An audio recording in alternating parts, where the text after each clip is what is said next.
Hello दोस्तों, आपका स्वागत है अपने यूट्यूब चैनल पर। आज हम 21 दिसंबर को हुए सी टेट 2021 पेपर 2 के सीडीपी के फुल 30 क्वेश्चंस कंप्लीट करेंगे। तो दोस्तों, आपका पहला क्वेश्चन आया था, विकास की दिशा और क्रम हर बच्चे के लिए समान होता है, लेकिन हर बच्चा अपनी गति से विकसित होता है। यह बाल विकास के निम्नलिखित में से किस सिद्धांत को दर्शाता है? तो आपका फर्स्ट का ऑप्शन फोर्थ सही हो जाएगा, पृथकता, इंडिविजुअलिटी। आपका second question assertion and reason वाला दिया गया था।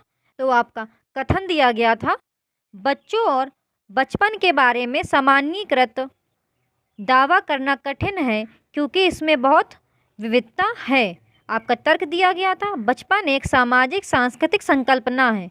तो आपको सही विकल्प बताना था। तो आपका सेकंड का ऑप्शन पहला सही हो जाएगा। ए और आर दोनों सही है और आर ए की सही व्याख्या है। तो आपका थर्ड क्वेश्चन दिया गया था, निम्नलिखित में से कौन सा कथन बच्चों की सामाजिकरण की प्रक्रियाओं की सही व्याख्या है? तो आपका थर्ड का ऑप्शन फोर्थ सही हो जाएगा। बच्चों का विकास आनुवंशिक और परिवेशीय कारकों का जटिल पारस्परिक प्रभाव है। दोस्तों, अगर आपको ये वीडियोस अच्छे लगे, चैनल को सब्सक्राइब जरूर कीजिएगा और वीडियो को लाइक भी कर दीजिएगा।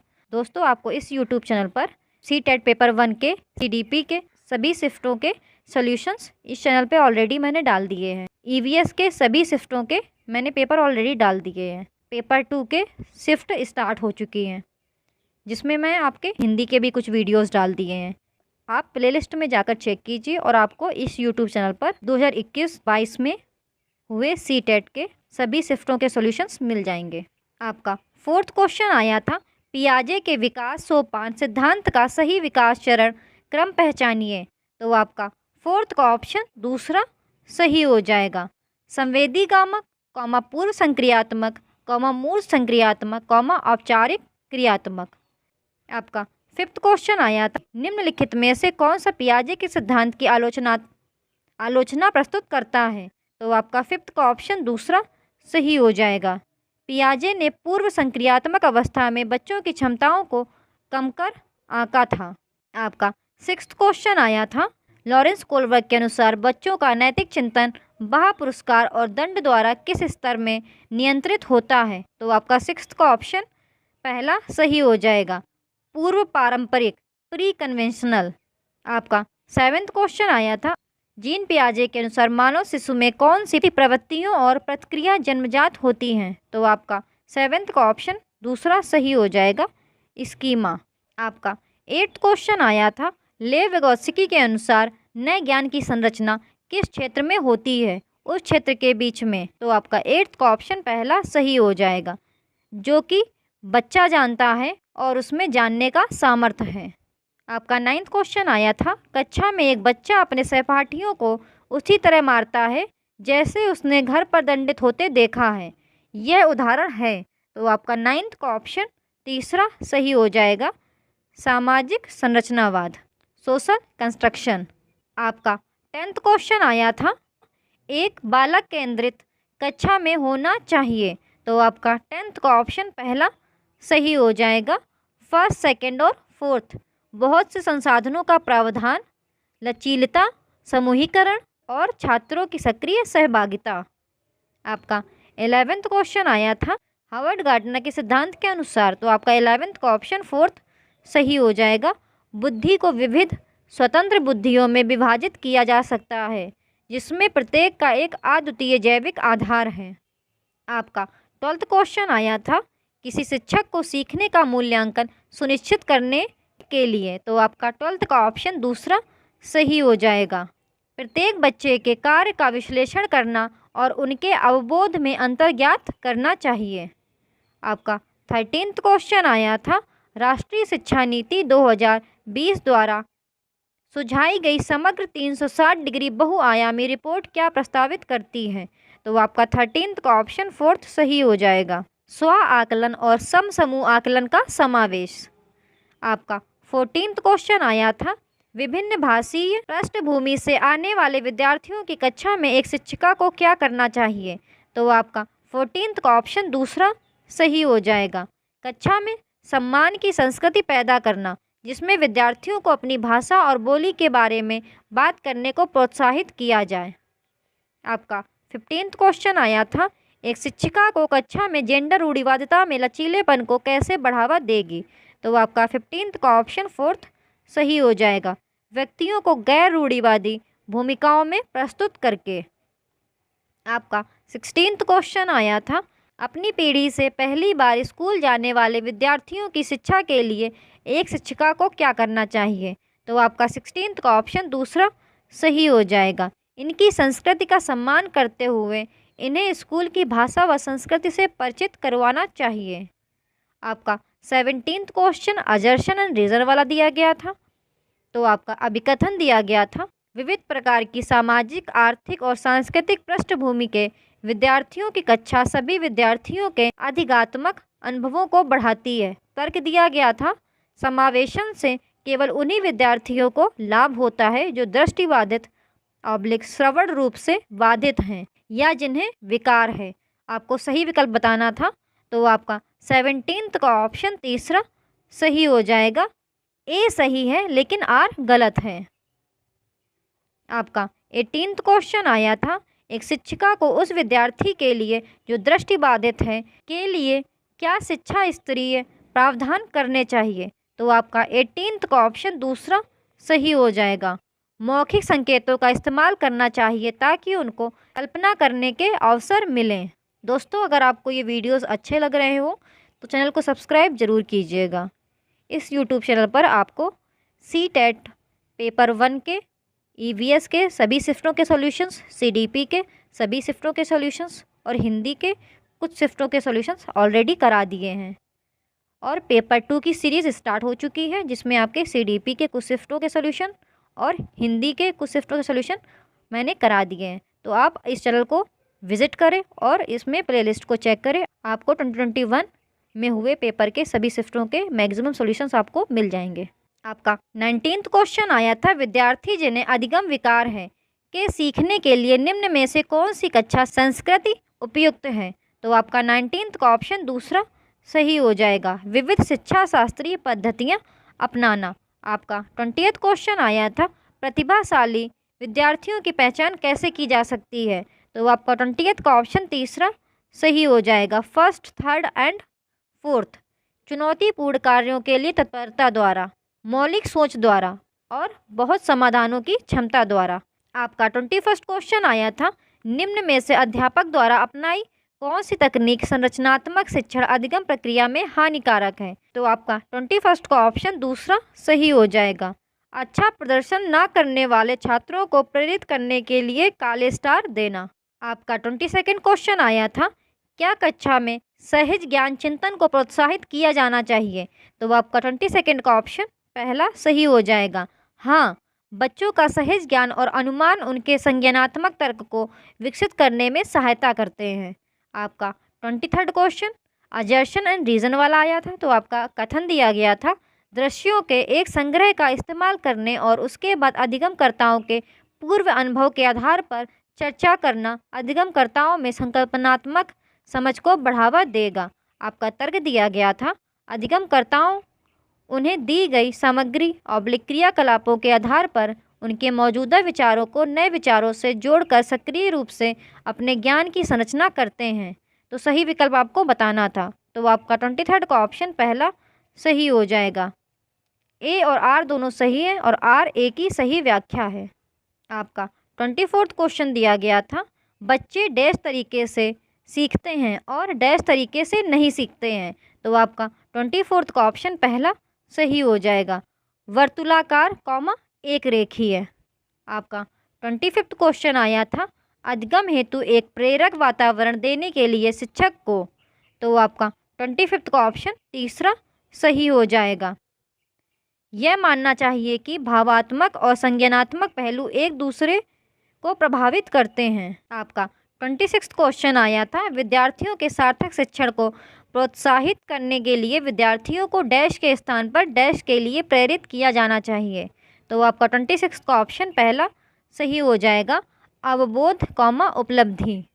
आपका 27th क्वेश्चन आया था, विद्यार्थियों के काम में त्रुटियां क्या इंगित करती हैं? तो आपका 27th का ऑप्शन 4th सही हो जाएगा। विद्यार्थियों की सोच वयस्कों से गुणात्मक रूप से भिन्न है। आपका 29th क्वेश्चन आया था, अधिगम व्यक्तिगत और पर्यावरणीय कारकों से महत्वपूर्ण रूप से प्रभावित होता है। इस संदर्भ में निम्नलिखित में से कौन सा कथन सही है? तो आपका 29th का ऑप्शन पहला सही हो जाएगा। अभिरुचि और अभिवृत्ति दोनों व्यक्तिगत कारक हैं। आपका 30th क्वेश्चन आया था, एक सामाजिक संरचनात्मक परिप्रेक्ष्य में अधिगम व ज्ञान। तो आपका 30th का ऑप्शन तीसरा सही हो जाएगा। शिक्षिका की मदद से अधिगमकर्ताओं द्वारा सह संरक्षित होता है।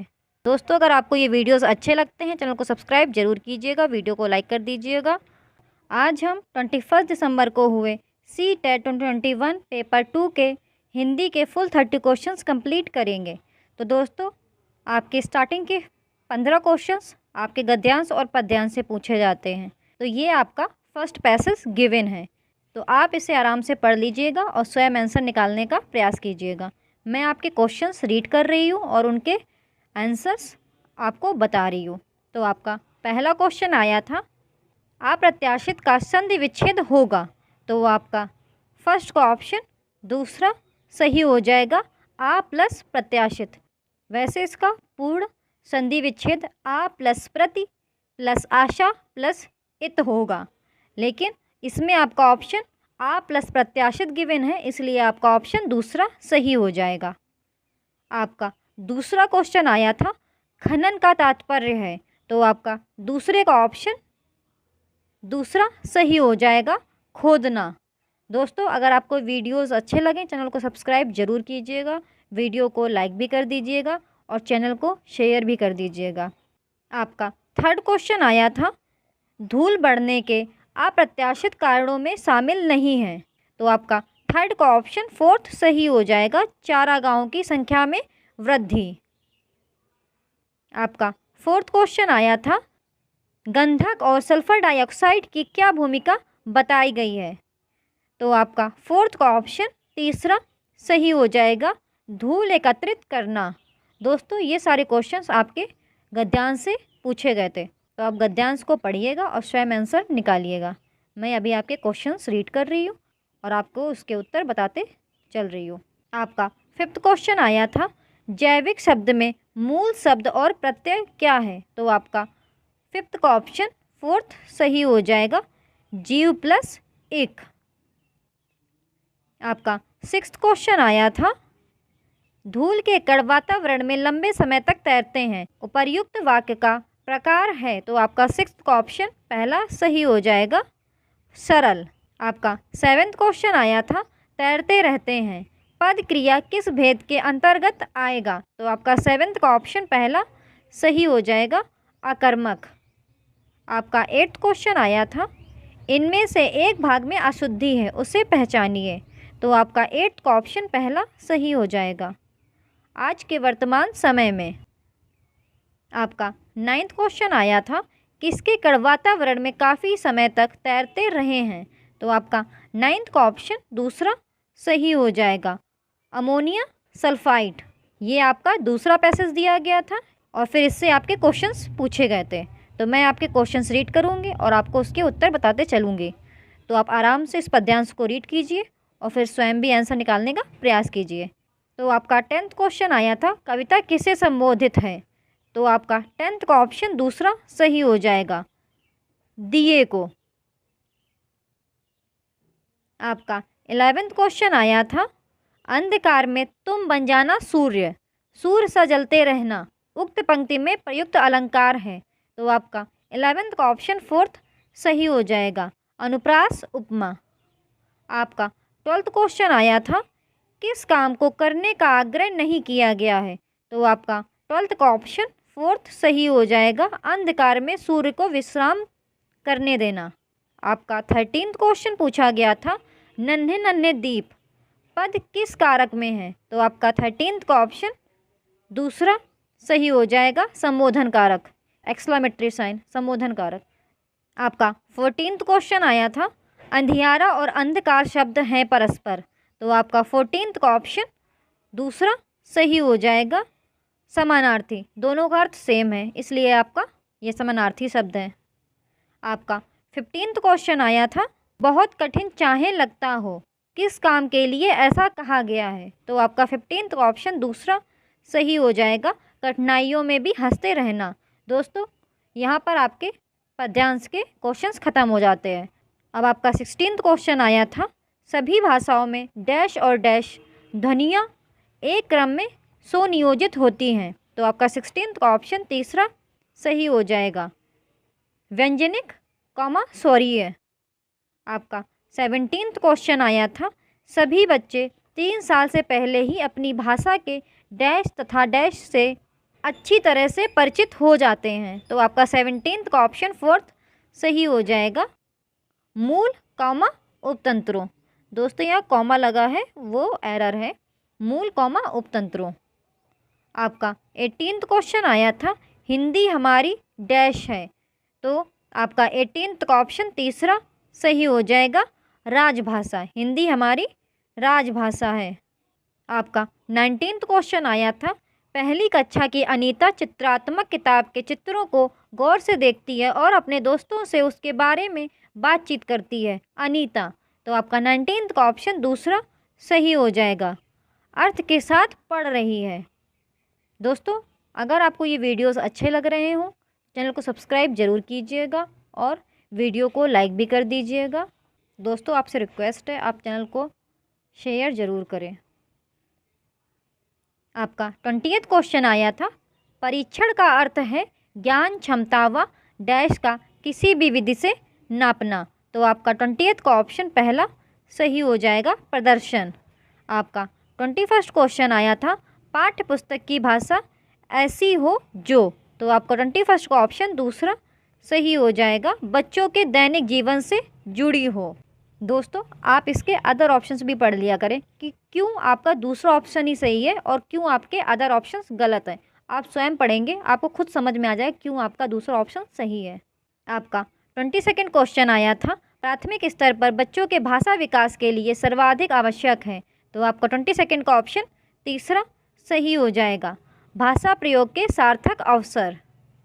आपका 23rd क्वेश्चन आया था, प्राथमिक स्तर पर हिंदी भाषा शिक्षण का एक उद्देश्य है। तो आपका 23rd का ऑप्शन पहला सही हो जाएगा, बच्चों में अपनी बात कहने की उत्सुकता का विकास। आपका 24th क्वेश्चन आया था, हिंदी भाषा की कक्षा का एक अनिवार्य सत्य है। तो आपका 24th का ऑप्शन फोर्थ सही हो जाएगा, बहुभाषिकता। अब इसमें अदर ऑप्शन जैसे दिए गए हैं, अधिक उच्चारणगत त्रुटियाँ, मानक भाषा का प्रयोग, अधिक त्रुटियाँ, और फोर्थ दिया है बहुभाषिकता। तो ऑफकोर्स ऊपर के आपके तीनों ऑप्शंस गलत हो जाएंगे, आपका फोर्थ ऑप्शन ही सही होगा। आपका 25th क्वेश्चन आया था, प्राथमिक स्तर के बच्चों की भाषा का आकलन करते समय डैश पर सर्वाधिक ध्यान देना चाहिए। तो आपका 25th का ऑप्शन तीसरा सही हो जाएगा, भाषा प्रयोग की क्षमता। आपका 26th क्वेश्चन आया था, रेखा हिंदी में अपनी बात कहते समय घबराहट महसूस करती है, एक भाषा शिक्षक के रूप में आप क्या करेंगे? तो आपका 26th का ऑप्शन दूसरा सही हो जाएगा, उसे अपनी भाषा में अपनी बात कहने के लिए कहेंगे। आपका 27th क्वेश्चन आया था, यह अवधारणा कि बच्चे दुनिया के बारे में अपनी समझ और ज्ञान का निर्माण स्वयं करते हैं। तो आपका 27th का ऑप्शन पहला सही हो जाएगा, पूर्णतः सत्य है। आपका 28th क्वेश्चन आया था, बच्चों के पढ़ने लिखने में डैश सर्वाधिक सहायक है। तो आपका 28th का ऑप्शन तीसरा सही हो जाएगा, बाल साहित्य। आपका 29th क्वेश्चन आया था, बच्चों में हकलाने की समस्या होती है, इसका एक संभावित कारण है। तो आपका 29th का ऑप्शन फोर्थ सही हो जाएगा, आत्मविश्वास का अभाव। आपका 30th क्वेश्चन आया था, एक भाषा शिक्षक का अनिवार्य गुण है। तो आपका 30th का ऑप्शन तीसरा सही हो जाएगा, शिक्षा शास्त्रीय समझ। दोस्तों अगर आपको ये वीडियोस अच्छे लगते हैं तो चैनल को सब्सक्राइब जरूर कीजिएगा। आपको इस चैनल पे CDP के सभी पेपर, आपको EVS के पेपर, आपको हिंदी के पेपर 1, पेपर 2 सभी के सॉल्यूशंस मिलेंगे। आप इस चैनल को सब्सक्राइब कर लीजिए, आपको कंटिन्यू इस चैनल पर वीडियोस मिलते रहेंगे। Thank you for watching the videos.